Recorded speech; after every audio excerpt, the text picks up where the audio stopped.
یار جو شخص نابینا ہے اسے کیا پتا کہ یہ پھولوں کی بہاریں کیا ہوتی ہیں۔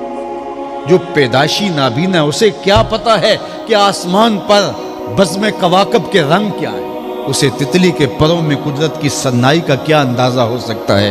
اسے مور کے پروں میں رنگوں کی مینا کاری کا کیا اندازہ ہو سکتا ہے۔ اسے پھوٹتے جھرنوں، بہتی ندیوں اور کوسے قضا کی رنگینی اور دھنک کی شوخیوں کا لطف کیسے نصیب ہو سکتا ہے۔ اس کو کیا پتا حسن کیا ہوتا ہے، اس کو کیا پتا جمال کیا ہوتا ہے۔ اسی طرح جس کے دل کی آنکھ اندھی ہے اسے کیا پتا ہے کہ جمال خدا کیا ہوتا ہے۔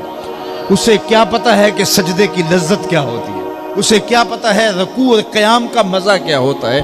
اسے کیا پتا ہے کہ روزے کا سرور کیا ہوتا ہے۔ تو اگر ہم اپنے دل کے میل اتاریں گے تو دل کی آنکھیں کھلیں گی، تو پھر زندگی کا لطف آنا شروع ہوگا، پھر پتہ چلے گا اسلام کیا ہے۔